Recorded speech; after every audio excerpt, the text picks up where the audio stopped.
नमस्कार, जय हिंद फ्रेंड्स। क्या हाल चाल। आई होप आप लोग मस्त होंगे और अपनी पढ़ाई में बहुत ज़्यादा व्यस्त होंगे। चलो, जैसा कि हम जान रहे हैं कि बोर्ड एग्जाम हमारे नज़दीक आ रहे हैं और सारे सब्जेक्ट के जो वेटेज है वो बढ़ते जा रहे हैं। चिंता मत करो, मैथ के वेटेज सबसे कम रहेंगे क्योंकि आप फॉलो कर रहे हैं एक कॉन्सेप्ट सीरीज जो कि है क्लास 10 के सारे चैप्टर के सारे इंपॉर्टेंट कॉन्सेप्ट की सीरीज। उसके बाद हम लाने वाले हैं सारे चैप्टर के सारे इंपॉर्टेंट की सीरीज। तो बने रहिएगा और आप इस चैनल को जरूर सब्सक्राइब करके बेल आइकन को दबा लीजिएगा क्योंकि लेटेस्ट आने वाली वीडियो आपको सबसे पहले मिलती रहे।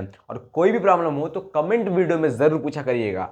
जी हाँ, हम आ चुके हैं अपने चैप्टर नंबर 4 क्वाड्रेटिक इक्वेशन की तरफ, और जिसमें हमने पार्ट 1 कंप्लीट भी कर लिया था। और पार्ट 1 में हमने ये भी सीख लिया था कि किसी भी क्वाड्रेटिक इक्वेशन को सॉल्व कैसे करते हैं by the help of factorization method. अब हम जो करने वाले हैं वो मेथड है हमारे पास कंप्लीटिंग द स्क्वायर मेथड। बहुत ही इजी है लेकिन थोड़ा समझने की देर है इसको। उसके बाद एक और मेथड बचेगा, उसके बाद कुछ छोटे मोटे कॉन्सेप्ट है, उसके बाद आपका ये चैप्टर भी एंड हो जाएगा। और चिंता मत करो, आपके सारे कॉन्सेप्ट अगर आपको क्लियर है, आप कई टीचरों ने, आपके कई बड़े बुजुर्गों ने बताया कि अगर आपके सारे कॉन्सेप्ट क्लियर होते हैं तो आप सारे क्वेश्चन को कर जाओगे। लेकिन कॉन्सेप्ट ही नहीं क्लियर रहेगा तो कोई भी क्वेश्चन आप नहीं कर जाओगे। तो सबसे पहले हमारी कॉन्सेप्ट क्लियर होनी चाहिए, ठीक है। कॉन्सेप्ट के बिना हम कुछ नहीं है, हम कोई भी क्वेश्चन नहीं सॉल्व कर सकते बिना कॉन्सेप्ट के। चलो देखते हैं। देखो, कंप्लीटिंग होल स्क्वायर मेथड को क्या करते हैं। सबसे पहला मेथड, हम इधर स्टेप्स लिखे हैं कुछ और ये क्वेश्चन हमारे पास है, हम साथ साथ में इसको करते भी चलेंगे। ये क्वेश्चन नंबर है, ठीक है, ये क्वेश्चन नंबर फर्स्ट है। साथ में इसको करते हुए चलेंगे, ये ना कि स्टेप पढ़ लिया फिर करेंगे इसको। देखो, जो पहला स्टेप है वो बोल रहा है divide by coefficients of x square, divide by coefficient of x square if not 1। इसका कहने का मतलब है कि इस सबको इस एक्स स्क्वायर के कोफिशिएंट से डिवाइड करिए अगर वो 1 के अलावा है तो। समझ गए? उसका कहने का मतलब है कि इन सारे को, कितने टर्म्स इसमें, 3 टर्म्स, 1 2 3, इन सारे टर्म्स को एक्स स्क्वायर के कोफिशिएंट से डिवाइड करिए अगर एक्स स्क्वायर कोफिशिएंट 1 नहीं है तो।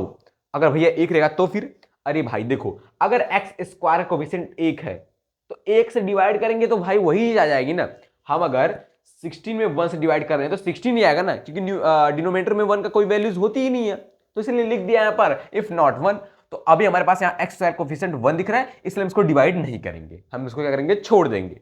अगर रहता तो सारे को पहले डिवाइड करते, ठीक है। चलो आगे देखो, तो हमारा जो फर्स्ट स्टेप वो तो ऐसे ही कंप्लीट हो गया क्योंकि जो एक्स स्क्वायर कोफिशिएंट है वो एक के अलावा ही एक है, तो क्या दिक्कत है, तो पहला स्टेप हमारा सही कंप्लीट हो गया। अब देखो दूसरा, move the constant term to RHS यानी राइट हैंड साइड। तो ये जो लोग जानते नहीं है, तो इधर होता है आरएचएस और इधर होता है एलएचएस। तो वो बोल रहा है कि जो कांस्टेंट, कांस्टेंट किसको कहते हैं, जिसके साथ कोई वेरिएबल ना हो। कांस्टेंट तो उसी कहते हैं जिसके साथ कोई वेरिएबल ना हो। तो उसको ट्रांसफर हमें करना है किधर, आरएचएस इक्वल टू, तो एक्स स्क्वायर प्लस 6x, ये माइनस तो 16 हो जाएगा, प्लस 16 हो जाएगा, और अगर आगे कुछ नहीं तो प्लस लिखते ही नहीं है, प्लस छुपा होता है। तो ये हमारा दूसरा स्टेप था कि जो हमारा जो कांस्टेंट टर्म है उसको हम आरएचएस की साइड ले जाए। ये मेरा कंप्लीट हो गया। अब देखो, ये दो तो बेसिक रूल थे, अब ये दोनों सबसे टफेस्ट रूल आते हैं। वो कैसे, वो देखो। चलो, add b upon 2a square on both side. अब ये बी क्या है, देखो हमने बताया था कि इसका जो जनरल फॉर्म क्या होता है, ax square plus bx plus c होता है। तो b क्या दिख रहा है हमें, x कोफिशिएंट, यानी x का कोफिशिएंट क्या है, 6, यानी यहां पर b क्या है इसमें 6, और a क्या है, a है एक्स स्क्वायर का कोफिशिएंट यानी एक्स स्क्वायर कोफिशिएंट। तो यहां एक्स स्क्वायर कोफिशिएंट क्या दिख रहा है हमें, 1, ठीक है। तो मिल गया हमें, b है और 1 है। तो वो बोल रहा है b अपॉन 2a का होल स्क्वायर करके दोनों साइड जोड़ो। तो अब देखो, b upon 2a, b upon 2a का होल स्क्वायर, अभी धीरे हम कर ही लेते हैं पहले। तो b क्या हमारे पास, b हमारे पास इस पूरे क्वाड्रेटिक इक्वेशन में 6 है, 6 अपॉन 2 इंटू a क्या है, a 1 है, और इसका होल स्क्वायर कर देना है। अब देखो 6 अपॉन 2 का होल स्क्वायर, 2 से 6 कट जाएगा 3, यानी 3 का होल स्क्वायर यानी आ गया 9, यानी हमें 9 को बोथ साइड ऐड करना है। तो x square plus 6x plus 9 is equal to 16 plus 9। ये हमारा था स्टेप 2, ये था हमारा स्टेप 3। अब बढ़ते हैं स्टेप 4 की तरफ। स्टेप 4 क्या बोल रहा है? Right LHS as a perfect square. Main जो कॉन्सेप्ट होता है ना वो यही होता है कि हमें, आपने इतना स्टेप किया, ठीक है, आपने इतना स्टेप किया तो आपके सारे स्टेप में कोई मतलब है ही नहीं। अब मतलब क्यों नहीं भैया? मतलब का मतलब ये नहीं मतलब है कि आपका जो ये LHS है ना वो एक परफेक्ट स्क्वायर बनना चाहिए लास्ट में आके, तभी आप इस क्वेश्चन को सॉल्व कर पाओगे। अब वो कैसे भैया? देखो, ये इसको आप कैसे लिख सकते हो? X square plus 6x plus 9 को कैसे लिख सकते हो? क्या तुम्हें ये x का स्क्वायर दिख रहा है? ध्यान देना, क्या तुम्हें ये x का स्क्वायर दिख रहा है? हाँ भैया। क्या ये तुम्हें प्लस 3 का स्क्वायर दिख रहा है? हाँ भैया। 3 का स्क्वायर 9 होता है और x का स्क्वायर x स्क्वायर ही होता है। क्या तुम्हें बीच में प्लस 2 इंटू ए इंटू बी दिख रहा है? 3 2 जा 6x, यानी ये किस फॉर्म में पता तुम्हें? ये है a प्लस बी के होल स्क्वायर के फॉर्म में, जो कि परफेक्ट स्क्वायर है। अब यहां पे a क्या है? a हमारा सिर्फ x है। कई बच्चे यहां पर गलती करते हैं, वो एक्स स्क्वायर को a मान लेते हैं। नहीं, वो एक्स ए है वो 3b है, ना कि 9b रहेगा, वो 3b है। यानी यहां पे जो बन रहा है वो x प्लस 3 का होल स्क्वायर बन रहा है। ये आपको देखना है। और एक खास बताऊं, यहां आपको सिंबल देखना है, जो x का कोफिशिएंट है उसके आगे का सिंबल देखना है। अगर x के कोफिशिएंट का सिंबल प्लस है यानी कोई प्लस का फॉर्मूला लगने वाला है, और दो ही फॉर्मूले यूज होंगे, ये रट लो, a प्लस बी का whole square, a minus b का होल स्क्वायर, मैक्सिमम यही फॉर्मूले होंगे, यही होगा ही समझो। तो a प्लस बी का whole square, a minus b का होल स्क्वायर डिसाइड कैसे करना है? अगर x का जो कोफिशिएंट है उसका जो सिंबल है प्लस है तो a प्लस बी का होल स्क्वायर, अगर x के कोफिशिएंट का सिंबल माइनस है तो a माइनस बी का होल स्क्वायर लगेगा, वो लिख के रख लो। अब देखो, तो ये हमारे पास क्या बन गया? ये बन गया x प्लस 3 का whole square is equal to 16 plus 9 is equal to 25। अब देखो, ये यहां पे स्क्वायर है, इधर क्या हो जाएगा? Square root. आपने पढ़ा है कि हर चीज उल्टा हो जाती है, तो x प्लस 3 अंडर रूट में 25। अब इसको ब्रेक करेंगे, क्या आएगा भैया? x प्लस 3 इक्वल टू 5 आ जाएगा। अब लो, फिर गलती आपने किया। अब भैया इसमें आपने गलती क्या कर दिया? देखो, गलती आपने क्या की है वो ध्यान देना। आपने यहां तक सही किया है, लेकिन आप जानते हो कि ये जो है ये प्लस और माइनस के साथ आता है। अब ऐसा क्यों भैया? देखो, प्लस 5 का स्क्वायर करोगे तो भी 25 आएगा, माइनस 5 का स्क्वायर करोगे तो भी 25 आएगा। तुम डिसाइड नहीं कर सकते हो कि ये प्लस का होगा कि माइनस, इसलिए हम प्लस माइनस दोनों लगा देते हैं। अब ये हमारे पास आंसर नहीं आया है, ये हमारे पास आंसर आने का एक छोटा सा नमूना मिल चुका है।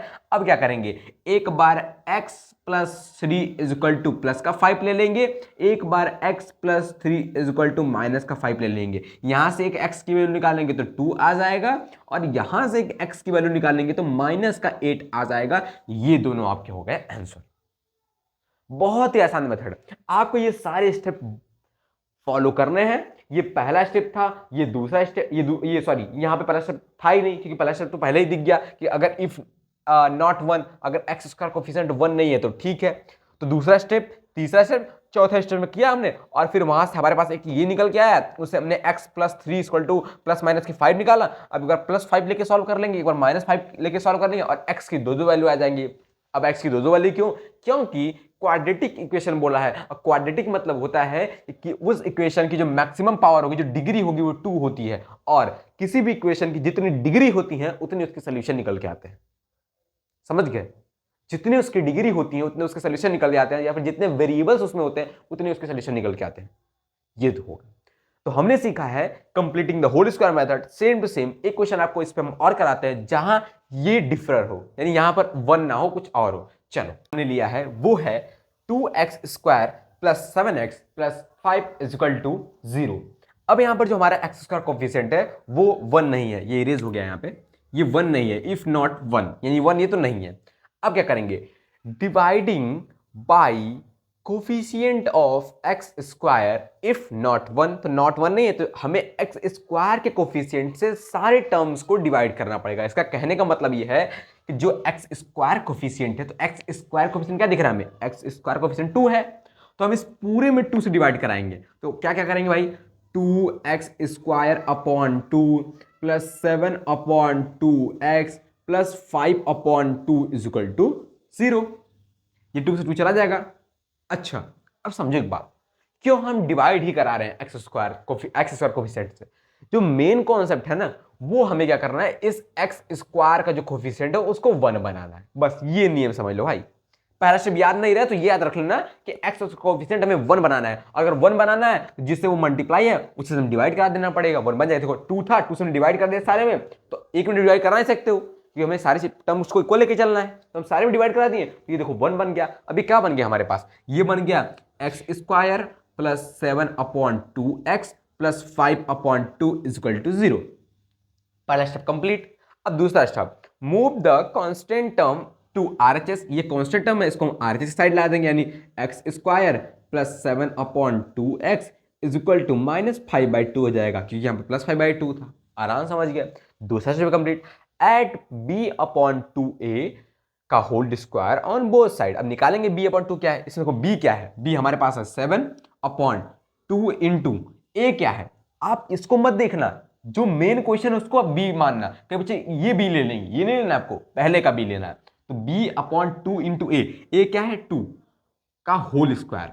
अब ये क्या बन जाएगा 7/4 का होल स्क्वायर, यानी कि 49/16। अब इन दोनों को b/2a का होल स्क्वायर दोनों साइड में ऐड कर देना है, तो x square plus 7/2x plus 49/16 is equal to -5/2 plus 49/16। अब इसको सॉल्व कर लेंगे। देखो कुछ नहीं करना है, बहुत इजी है। अगर यहां प्लस है तो a प्लस बी का फॉर्मूला लगेगा, a प्लस बी के होल स्क्वायर का मतलब फॉर्मूला लगेगा, क्योंकि यहां पर प्लस है, हमने बता चुका है। अब देखो, क्या ये आपको एक्स स्क्वायर दिख रहा है?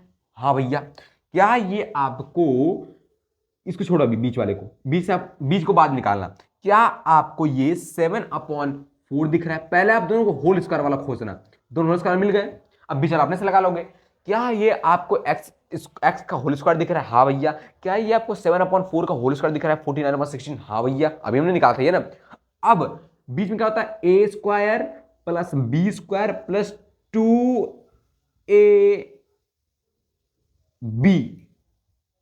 2ab 2 इंटू ए ये हो गया और b 7/4 हो गया। अब देखो 2 2 4 यानी आ गया 7x/2। अरे हाँ भैया, x square plus 7x/2 plus 7/4 का होल स्क्वायर, वही चीज हमें दिख रही थी यहाँ पे। यानी ये क्या है, ये हमारा x हो गया a, 7/4 हो गया b, यानी x प्लस 7/4 का होल स्क्वायर इक्वल टू, इसको भी सॉल्व कर लेंगे, एलसीएम लेंगे तो 16 आ जाएगा।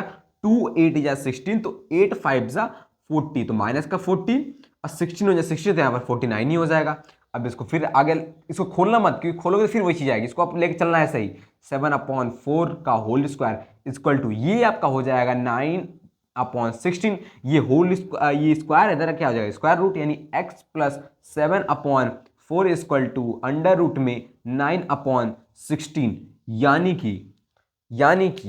यानी कि भैया x प्लस 7/4 इक्वल टू 9 के स्क्वायर है, 3 का 16 इसका 4, यानी ये प्लस और माइनस साथ में भूलना मत। अब x plus 7/4 equal to plus minus 3/4। एक बार 3/4 को प्लस लेके सॉल्व करना तो एक x की वैल्यू आ जाएगी। x प्लस 7/4 इक्वल टू 3/4 लेके सॉल्व करना तो एक वैल्यू आ जाएगी। एक बार x plus 7/4 equal to minus 3/4 लेके सॉल्व करना तो एक वैल्यू आ जाएगी। यहां से आपका निकल गया। बहुत ही आसान वे में हमने सारे इंपॉर्टेंट क्वेश्चन को समझा। बढ़ते नेक्स्ट कॉन्सेप्ट की तरफ। जो हमारा नेक्स्ट कॉन्सेप्ट है वो क्या है कि जो लास्ट मेथड है, क्वाड्रेटिक फॉर्मूला मेथड, किसी भी क्वाड्रेटिक इक्वेशन को सॉल्व करना, और जो सबसे इजी है भाई, इसमें कुछ नहीं करना। अगर आपको फॉर्मूला लर्न है तो आप आराम से कर सकते हो, नहीं लर्न है तो हम भी कुछ नहीं कर सकते इसमें। चलो देखो, फॉर्मूला क्या है, -b plus minus under root b square minus 4ac/2a। अब पहले ही बता रहे हैं गलती क्या होगी आपसे, आप जब इसको सॉल्व करोगे जो वैल्यू उसको पहले प्लस माइनस मत लेना, क्योंकि प्लस माइनस आपको पहले से लगा के दिया है, ठीक है। तो आपको जब ये सॉल्व करना है, जो अंडर रूट से वैल्यू निकल के आएगी बाहर, उसको प्लस माइनस में मत लेना, क्योंकि पहले ही प्लस माइनस दे दिया है। अब हम चलो सेम क्वेश्चन ही सॉल्व करते हैं इससे। हमारा क्वेश्चन क्या था, एक पहला क्वेश्चन जो था x square plus 6x minus 16 equal to 0। अब में इसमें a b c ही दिख रहा है, यानी हमें a b c की पहले वैल्यू फाइंड करनी पड़ेगी। तो a क्या था हमारे पास, एक्स स्क्वायर कोफिशिएंट, तो एक्स स्क्वायर कोफिशिएंट यहाँ क्या है 1, यानी ए की वैल्यू आ गई 1। बी इक्वल टू क्या था, बी क्या है एक्स का कोफिशिएंट यानी 6, और सी क्या है कांस्टेंट यानी -16। भाई -16, कई बच्चे गलती करते हैं सिंबल के साथ नहीं लेते हैं, यहां पे भी हमने सिंबल के साथ लिया है जो कि प्लस है, जो कि छुपा हुआ है, अगर माइनस रहेगा तो माइनस लेना साथ में। अब बस फॉर्मूला में रख दो माइनस बी, तो -6 plus minus under root b क्या है यही 6, तो 6 स्क्वायर माइनस 4 इंटू ए क्या है 1 इंटू सी क्या है माइनस के 16 अपॉन 2 इंटू ए क्या है हमारे पास 1। अब देखो ये -6 प्लस माइनस अंडर रूट 6 का स्क्वायर 36, ये माइनस माइनस प्लस हो जाएगा, 4 से 16 मल्टीप्लाई करेंगे कितना आ जाएगा 6 4 जा 24 और 4 जा 4 4 2 6 64 आ गया, 6 4 जा 24 आपका हो गया, 2 4 जा 4 4 जा 4 और 2 64 अपॉन ये आ गया 2 -6 प्लस माइनस ये हमारे पास कितना हो जाएगा 100 अपॉन 2a। आगे देखो ये -6 प्लस माइनस, अब ये अंडर रूट में 100 यानी किसका ये स्क्वायर है 10 का अपॉन 2, एक बार प्लस लेके सॉल्व करना तो x की वैल्यू आएगी, एक बार माइनस लेके हम प्लस लेके पहले सॉल्व करते हैं, तो -6 प्लस 10 अपॉन 2 4 अपॉन 2 यानी एक आ गई वैल्यू 2। अब दूसरे के लिए -6 -10 ले लेंगे अपॉन 2 -16 अपॉन 2 यानी -8। देखो आप चेक करो आपका आंसर यही आया था, एक आया था -8, एक आया था 2। बहुत ही ईजी वे में हमने ये भी सीख लिया, कुछ नहीं करना भाई, अगर आप ए बी सी की वैल्यू सही फाइंड लिए हो और अगर आप फॉर्मूले में सही तरीके से रख लिए हो तो आपका क्वेश्चन गलत नहीं होगा। चलो बढ़ते हैं हम इस वीडियो के लास्ट कॉन्सेप्ट की तरफ। जो हमारा नेक्स्ट कॉन्सेप्ट है और लास्ट इस वीडियो का कॉन्सेप्ट वो है नेचर ऑफ द रूट्स। ये हमने पॉलिनोमियल्स में भी सीख चुके हैं ये सब, लेकिन फिर से बार रिपीट करते हैं। देखो नेचर ऑफ रूट निकालने के लिए सबसे पहले आपको डिस्क्रिमिनेंट निकालना पड़ेगा। अब ये डी फॉर डिस्क्रिमिनेंट होता है, और डिस्क्रिमिनेंट होता क्या है बी स्क्वायर माइनस 4ac। अब यह बी ए सी, अब जानते हो तुम भाई इतना सॉल्व कर चुके हो तो बी ए सी निकालना ही लोगे कि बी क्या है ए क्या सी है, उसको अगर पुट कर देना तो यहां से आपकी डी की वैल्यू आ जाएगी। अब डी की वैल्यू आ गई तो वहां पे 3 कंडीशन बनेंगी। अगर डी 0 से बड़ा है तो उसके रियल और अनइक्वल रूट्स आएंगे। ध्यान रखना रियल मतलब वो एक नंबर आएंगे लेकिन वो दोनों अलग अलग होंगे। दो ही नंबर आते हैं ना एक क्वाड्रेटिक इक्वेशन में, दो नंबर्स आएंगे तो वो दोनों अलग अलग होंगे, समझ गए। अगर डी 0 से बड़ा है, डी 0 से बड़ा है तो रियल और अनइक्वल, रियल दो रहेंगे लेकिन अलग अलग दोनों रहेंगे। जैसे उसमें क्वेश्चन में आया था 2 और एक -8। अब इसको हम सॉल्व भी करेंगे कि सही में दो अलग अलग आते हैं, ये वाला चीज फॉलो होता है, ये चीज फॉलो होनी चाहिए। जो डी आना चाहिए उसका ना वो 0 से बढ़ाना चाहिए तो वो रियल होंगे और अनइक्वल होंगे, जिसे हम बोलते हैं 2 डिस्टिंक्ट रियल रूट्स। डिस्टिंक्ट मतलब अलग अलग, यही चीज को कहा है, लेकिन ये टाइप्स इसके हैं। बस एग्जाम में आएगा तो आपको ये लिखना है, ना कि ये लिखना है, ये तो चेक करने के लिए है। तो उसको बोलेंगे 2 डिस्टिंक्ट रियल रूट्स। अगर डी की वैल्यू 0 आ जा रही है इसका मतलब वो तो रियल है ही, नंबर एक आएगा लेकिन वो दोनों नंबर सेम होंगे। वो दोनों जीरो आप निकालोगे ना, जो उसको सॉल्व करने के दोनों जो आंसर आएंगे वो दोनों सेम ही होंगे। अगर एक दो आ रहा दूसरा भी 2 ही आएगा। कब? जब डी इक्वल टू 0 हो जाएगा। और सेम बोलते हैं 1 रिपीटेड रूट, मतलब एक जो है वही रिपीट करा। अगर दूसरा एक 2 आया दूसरा भी 2 आ रहा है उसको बोलेंगे रिपीटेड रूट। और क्या, अगर डी छोटा आ जा रहा है 0 से तो उसको बोलते हैं नॉट रियल, यानी वो उसका जीरोस आएगा ही नहीं, वो सॉल्व भी नहीं हो पाएगा, जिसे भी हम बोलते हैं नो रियल रूट्स। उसके टाइप्स कौन है? नो रियल रूट्स के टाइप है। ये नेचर ऑफ द रूट है। तो नेचर ऑफ रूट पूछे तो ये लिख देना, टाइप्स पूछे तो ये लिख देना। अब एग्जांपल लेते हैं हम, जैसे x square minus 6 plus 6x minus के 16, इसके दो रूट्स आए थे। कौन कौन? एक 2 आया था, एक -8 आया था। तो हमें ये आंसर नहीं मिलेगा लेकिन हमें ये पता चलेगा कि ये दो रूट्स आएंगे और दोनों अलग अलग रहेंगे। तो डी निकालेंगे इसका, तो D equal to b square minus 4ac। अब देखो b क्या है हमारे पास 6, तो 6 का स्क्वायर माइनस 4 इंटू ए क्या है a, यानी एक्स स्क्वायर कोफिशिएंट तो 1 इंटू c क्या है -16, सिंबल के साथ हमेशा लेना। तो 6 स्क्वायर 36 माइनस माइनस प्लस, और इससे 16 4 जा 64 यानी आ गया 100। और ये साफ साफ दिख रहा है कि ये 0 से भी बड़ा है। अगर ये 0 से बड़ा है तो रियल आएगा। देखो दोनों रियल रूट्स हैं और अनइक्वल हैं, और उसको बोलते हैं 2 distinct real roots. Same to same आप हमें कमेंट करके बताना कि ऐसे रूट्स, ऐसे इक्वेशन हमें बताना है जिसके जो डी हो यानी डिस्क्रिमिनेंट हो वो 0 के बराबर हो, और ऐसे जो छोटे हो, ये दोनों आपको बताना है। नहीं आएगा तो नेक्स्ट पार्ट में हम इसको आपको बताएंगे तब तक के लिए आज का इतना ही वीडियो आपके लिए काफ़ी है। मिलेंगे नेक्स्ट वीडियो के साथ। जय हिंद, जय भारत।